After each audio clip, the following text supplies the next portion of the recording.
and welcome to Three Cutie Artists. I'm your host, Rachel Vogel, and joining me for tonight's episode is Ajii. So, Ajii, welcome to the podcast. How you doing? How you doing, Rachel? Thanks for having me. I'm good. I'm out in the studio right now, working on some records. Very exciting. All right, well, let's jump into the first question. I've heard many artists say, I am my music, and my music is me. So, what does that statement mean to you? I feel like that's just I'm just a Brooklyn boy, with a lot of you know background and Pakistani music. So it's I try to balance that out a lot. So I just feel like I'm a blending of two worlds, maybe a few more, and yeah, that's how Ajay comes about. I think, you I know. love it. Yeah, I was gonna ask, I'm curious, how do you think that your upbringing, and especially like over the last few years entering the industry, has kind of shaped who you've become as an artist and like how you write your music and how you go about the day-to-day life in this business? Yeah, it's. I feel like early on is definitely like that little identity crisis, right? Where you're just like, for me, it was at least, I'm like Brooklyn boy, first gen out here. Mom don't speak good English, so it's like trying to balance that with the surroundings of being in Brooklyn in the early 2000s and stuff. I feel like um, having that clash of all these worlds kind of just made me fall in love with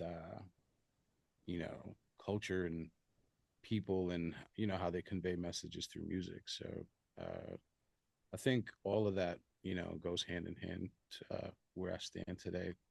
There's a reason why I could have a chopped cheese in the morning and then some chicken biryani at night. Yeah, do you feel like you approach things differently now, just like in your day-to-day life versus maybe like even 2 years ago?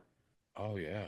I mean, I was always doing music. But now just knowing that, I can kind of have a livelihood out of it rather than just doing it for, more personal and uh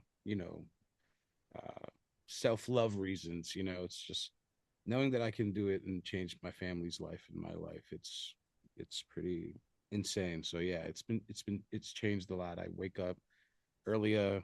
I prioritize a lot of music related things before anything else. So yeah. Okay, next question. Every industry has its hidden truths, both good and bad. What's one secret about the music industry that most people might not know? Um, I feel like there is this vibe that you gotta watch who you gotta find good people in the mix, and I just feel like everyone's a good person. Everyone just loves it. It's about walking into rooms without your ego, and you'll find safe haven people. That's what I call them. So I just feel like any misconception that there's the business is shady. It's not. It's about how you intend to come into it. Your intentions. And my intention's been pure, and I feel like that's how I've been. That's I feel like that's how I'm talking to you right now, Rachel. It's just good vibes. Do you feel like you were not worried about it, but I guess thinking about that as you were going into your American Idol experience? And do you think that that changed your view on the industry at all?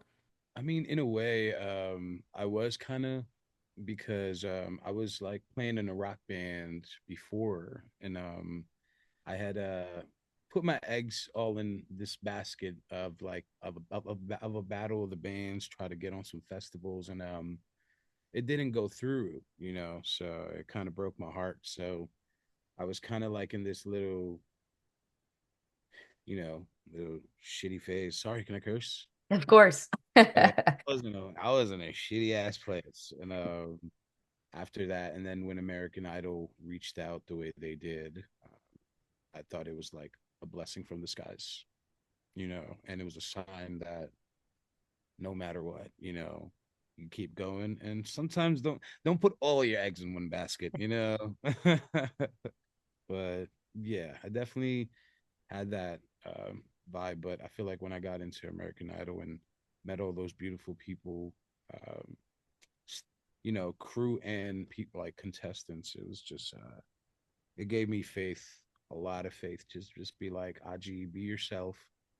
The world's gonna love you because these people do. I'm grateful for that. Yeah, that's really important. Okay, last question. As you look ahead to the later years of your life, imagine you're being interviewed about your career and personal journey. What would you hope to be able to say about each? If I could tell myself 7 years later, you know, I just tell myself to keep working, and if I could go back in time and tell my younger self that was so confused as to what he's going to do, I tell him the same thing that I'm planning on doing now, which is love it, don't stop loving it, and be around people that love it more than you. Well, that's great. Well, we have officially reached the end of the interview, but before we close it out, I know you mentioned something at the beginning of the interview, but anything else that you want to shout out? Anything exciting in the works? Absolutely.